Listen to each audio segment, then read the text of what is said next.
دنیا میں بہت کم لوگ ایسے ہوتے ہیں جو تاریخ کا دھارا بدل دیتے ہیں، اور ایسے لوگ تو نہ ہونے کے برابر ہیں اس دنیا کے اندر جو دنیا کا نقشہ ہی تبدیل کر کے رکھ چکے۔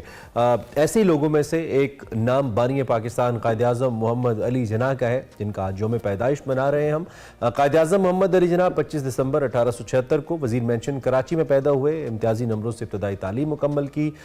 اس کے بعد ان کے والد نے اپنے بیٹے محمد علی جناح کو اعلیٰ تعلیم کے لیے برطانیہ بھجوایا۔ 1891 میں انفیکٹ 1891 کے اندر محمد علی جناح نے قانون کی اعلیٰ ڈگری کا آغاز کیا۔ 1896 میں اسے مکمل کیا، وطن واپس لوٹے۔ قائد اعظم نے وکالت کے ساتھ ساتھ سیاست میں عملی طور پر حصہ لیا۔ 1906 میں وی آل نو کانگریس میں شمولیت اختیار کی، اور پھر ساتھ ساتھ کانگریس کی جو طویل رفاقت تھی اس میں کچھ پولیٹیکلی اپنے آپ کو زیادہ بہتر کیا، اور ہندو رہنماؤں کی چالیں دیکھیں تو دین ہی گاٹ ٹو نو کہ ان کی منزل شاید کانگریس نہیں ہے۔ ان 1913 مسلم لیگ کے جو رہنما تھے، مسلم رہنما تھے انفیکٹ، جو اس میں سر آغا خان سوئم تھے، علامہ اقبال تھے، چودھری رحمت علی تھے، ان کی درخواست پر مسلم لیگ میں شامل ہوئے، اور پھر مسلمانوں کی جو ایک سیاسی بیداری تھی اس کے لیے کام شروع کیا، اس کی داغ بیل ڈالی، اور پھر اپنے سیاسی سفر کو مزید بہتر طریقے سے آگے بڑھایا۔ قائد کی فہم و فراست کی بات کی جائے، سیاسی دور اندیشی کی بات کی جائے، اور جہد مسلسل کے باعث نہ صرف انگریزوں کو چلتا کیا بلکہ مسلمانوں کو ہندوؤں کے شکنجے سے بچاتے ہوئے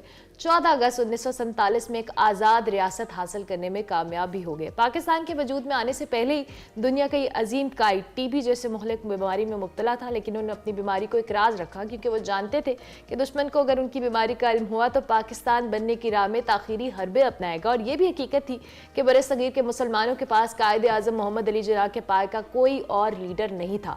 قائد اعظم کی بیماری کے اس راز کو سیکرٹ آف دی سینچری کہا جاتا ہے، اور قائد اعظم محمد علی جناح پاکستان کو عملی طور پر قائم کرنے کے محض صرف ایک سال بعد ہی 11 ستمبر 1948 کو 71 برس کی عمر میں خالق حقیقی سے جا ملے۔ آج پوری قوم بانی قائد جو بانی پاکستان ہے قائد اعظم محمد علی جناح کو سلام بھی پیش کرتی ہے، اور آج ان کی چونکہ سالگرہ بھی، ہم نے سوچا اس حوالے سے ان کی پرسنالٹی کے مختلف اسپیکٹس کو ڈسکس ایگزیکٹلی ہمارے ساتھ فہد علی کاظمی موجود ہیں، ان سے قائد اعظم محمد علی جناح کی شخصیت کے مختلف پہلوؤں پر کچھ رہنمائی لینے کی کوشش کرتے ہیں۔ Fahad, thank you very much, آپ نے جوائن کیا، اور صبح بخیر، کیسے ہیں آپ؟ ٹھیک ٹھاک ہیں؟ on the show once again. Very important day, 25th of December for Pakistan and obviously for the history of the world. جیسا کہ میں نے کہا کہ بہت کم لوگ ایسے ہوتے ہیں جو دنیا کو تبدیل کر کے رکھ دیتے ہیں، Quaid Azam was one of them. آپ کیسے احاطہ کریں گے قائد اعظم کی شخصیت کا؟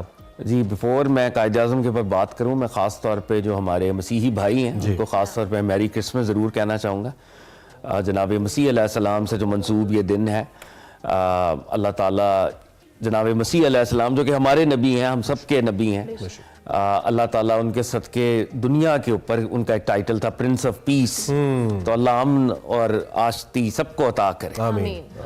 تو قائد اعظم محمد علی جناح جی واقعی جیسے آپ کہہ رہے ہیں، اسٹینلے والپرٹ ہیں، بہت مشہور ہسٹورین ہیں، جن کا یہ جملہ ہے جو آپ نے بھی اپنی انٹرو کے اندر پریزنٹ کیا کہ بڑے کم لوگ ہیں جو تاریخ کے دھارے کو بدلتے ہیں، جغرافیکل چینج کریٹ کرتے ہیں، اور پھر ایک نیشن سٹیٹ کریٹ کرتے ہیں۔ قائد اعظم نے یہ تینوں کام کیے، یعنی ان میں سے ایک بھی کام ہوتا تو شاید بہت بڑے لیڈر ہوتے، تین کام یک وقت کیے، ہسٹری کو موڑ دیا، جغرافیکل چینج کریٹ کی، نیشن سٹیٹ کھڑی کر دی، بہت بڑی بات ہے۔ اور قائد اعظم کی جو ساری سٹرگل ہے اس کو اگر آپ دیکھیں، یہ کانسٹیٹیوشنلزم، جو آپ کا one word that instantly comes to one's mind is constitutionalism, constitutional struggle ہے۔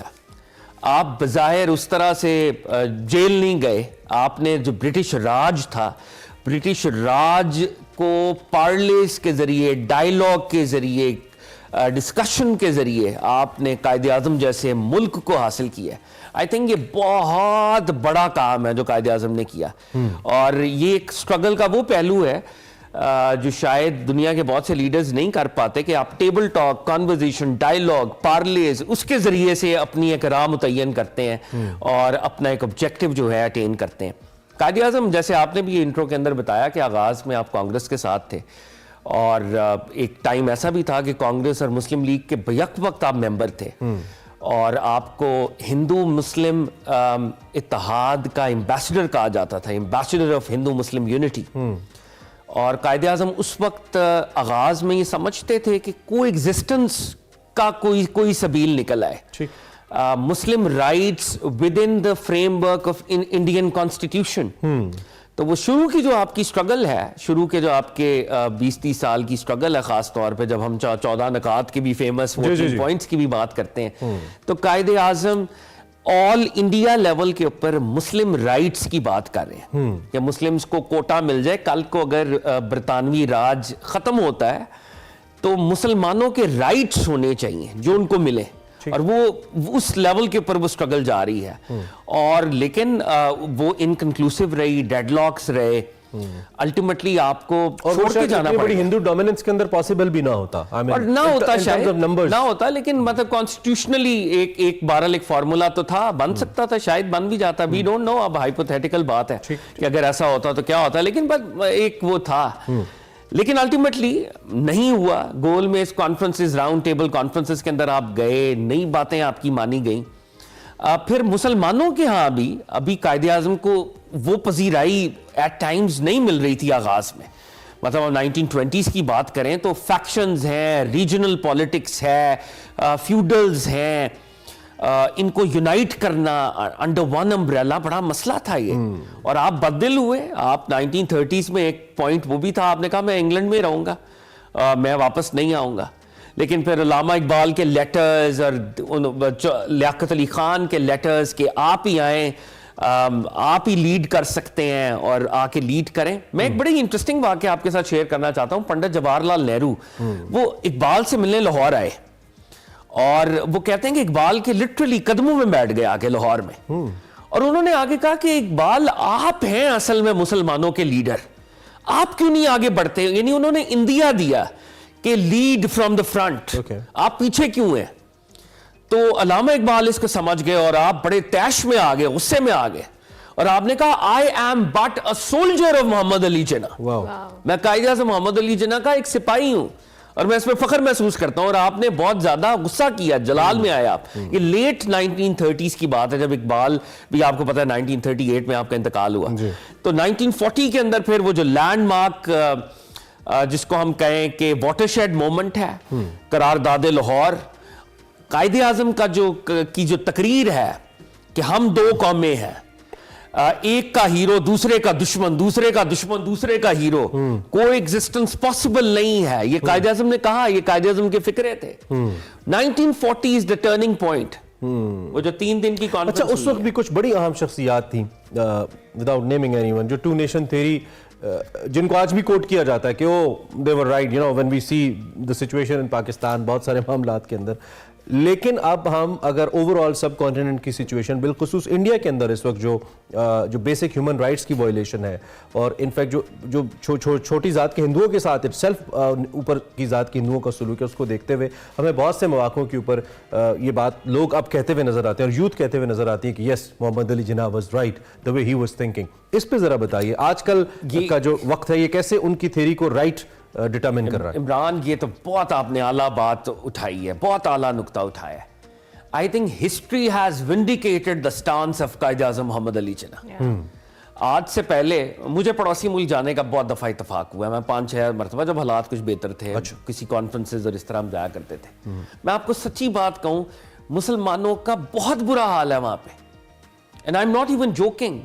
ان کے جو مطلب ہم تو شاید میڈیا کے کچھ فیسز سے شاید سمجھتے ہیں کہ مسلمان جو ہیں وہ صحیح ہاں بالی ووڈ واٹ ایور، حال بہت برا ہے.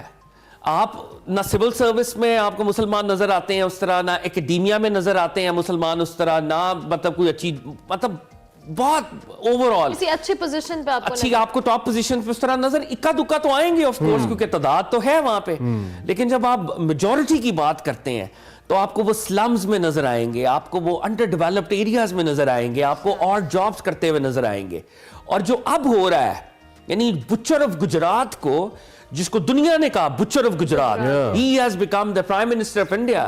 اور اب جو ہو رہا ہے وہاں کے اوپر ہندوتوا اور ہندو راج اور وہی ساری باتیں جن کو قائد اعظم پریڈکٹ کر رہے تھے پروبیبلی، اور مسلم لیڈرشپ پریڈکٹ کر رہی تھی، وہ مسلمانوں کے ساتھ ہو رہی ہے وہاں کے اندر. تو history has vindicated two nation theory. حالانکہ ہم مطلب on the face of it Hindustan is secular, on the face of it وہاں پہ ہم سب برابر ہیں، لیکن ایسا نہیں ہے. تو کشمیر کے اندر انہوں نے جس بھونڈے طریقے کے ساتھ اس کو انیکس کرنے کی کوشش کی ہے، اور جس طریقے سے یو این ریزولوشنز کو وہ وائلیٹ کرتے ہی جا رہے ہیں, ایسے ہی ہے. تو میرا خیال ہے ان کا جو سیکولرزم ہے اس کے غبارے میں سے تو ہوا پریکٹیکلی نکل چکی ہے. اور قائد اعظم محمد علی جناح کے سٹانس کو ونڈیکیٹ کیا.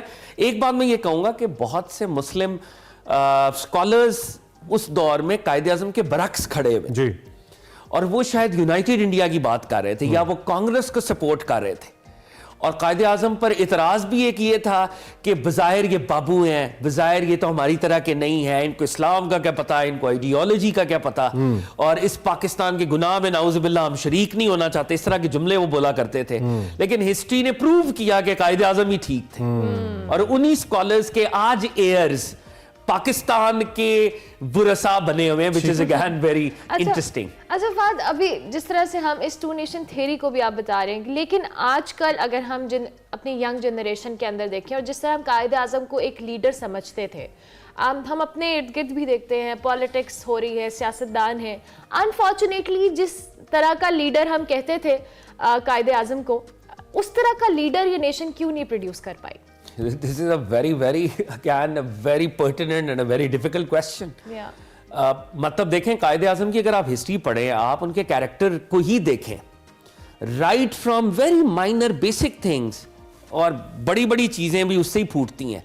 He was very punctual, he was a man of integrity, he was dead honest. مطلب لوگوں نے کہا کہ جی یہ فلانے ڈاکومنٹس ہیں, یہ کانگریس کو نقصان پہنچائیں گے, یہ آپ کو ہم دے رہے ہیں, سیکرٹلی آپ تک لائے ہیں. قائد اعظم نے ڈانٹا, ہم پالیٹکس بھی کریں گے تو ہم پرنسپلز کی کریں گے, یہ چوری شدہ ڈاکومنٹس مجھے نہ کوئی لے کے آئے. مطلب مائنر چیزیں, اس طرح کی politics of audio leaks, right? Absolutely. He was a man of absolute integrity. جب گورنر جنرل بنے ہیں, 1 سال کی ان کی چیزیں پڑھیں. گورنر جنرل ہاؤس کی لائٹس خود آف کر رہے ہیں, صرف 1 روپیہ تنخواہ رکھی ہوئی ہے اپنی.